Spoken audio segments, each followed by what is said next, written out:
Good paintbrushes are expensive. Here are a few suggestions that will help you keep your brushes in tip-top shape.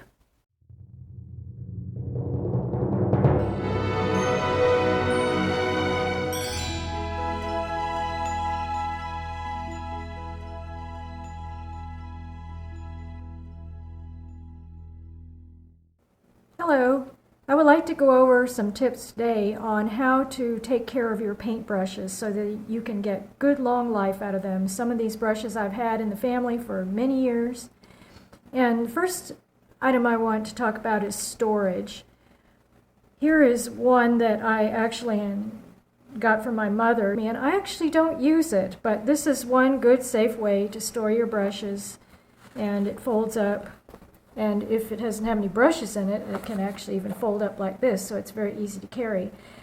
I just have developed my own habits over the years, so I don't really use one of these, but this is a good option for you. Also, for a while, and I still have a long plastic box that I put my brushes in, and I'm going to say that I don't recommend that on the long term because I've had a couple brushes get ruined that way because they were somehow got twisted or rubbed up against other brushes. What I've been doing lately is while I'm painting, I usually pick the brushes that I think I'm going to use. Now in my studio I have them all out in jars like this, all organized of course in the different sizes so that I can reach for them quickly. But while I'm painting I don't want to be reaching and fumbling trying to find the one that I want. So if I think I'm going to use it, I will lay them out like this on a paper towel. Usually in my studio I'll have them in jars upright.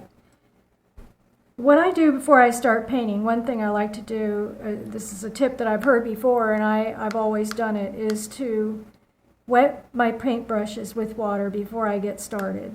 When you finish your painting, I don't just rinse them out in the bucket. I take them over to a faucet and rinse them out thoroughly with water. I've heard that you can use mild soap with that. I usually don't, but you certainly could. I don't use hot water. I like to use warm water, but not hot. What happens sometimes if you get too many strange chemicals around the brushes, you'll get loose ferrules. So you can see this one is loose. After I've got them nice and rinsed, I like to reshape them before I put them up. I like to just bring them to a nice point. On the round ones, do the same thing. And even the flat ones. Just bring them to a nice point, let them dry. The flat ones, sometimes they get separated. I don't like that, so I try to flatten them out real nice before I also put them up. So reshaping the brushes is a good idea. Don't worry if you can't get all of the pigment out of your paint brushes. You can see this one here. Some pigments are staining pigments, and purple is notorious for that. And so you're not going to get a totally clean brush, so don't worry about it. Some pigments just stain. One thing I'm always bugging my students about is to not leave the brushes in the water even while you're doing something. Let's say you have to make a correction on your painting and you just plop the brush in the water. I try not to do that because it can damage the points and it can also start to loosen up that ferrule if you leave them. I just don't recommend leaving them sitting in the water very long at all. I'll pull it out and lay it on my paper towel.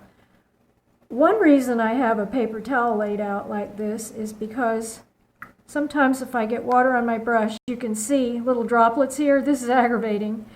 And when I start painting, those little droplets will work their way down and then it will mess up the dilution that I wanted on my brush. So I'm usually with a paper towel in my hand. I may dab those off with a paper towel before I start painting, but be aware, I've done it before when I'm in a hurry. I will need a little bit more water on my brush, bring it over because I've got to make a correction or something, and here I have all this extra water on my brush, and when I tip it, it ends up dropping onto the painting.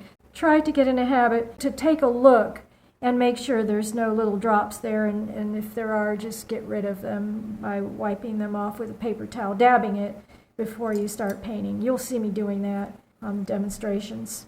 You'll have a good long life with your brushes if you just take the time to do some simple care with them. I always save back a couple of older brushes to use for masking fluid. You definitely don't want to use your good brushes for that, because you can see it will gum them up. This one is hard as a rock. This is one that my mother used. Designate them if you want to with a label. Just make sure you don't get your good brushes into the masking fluid. Use separate brushes for that. This one was a sable as well, so that's unfortunate that this one is a little bit messed up. So I think that's about it. I just want to mention storage again.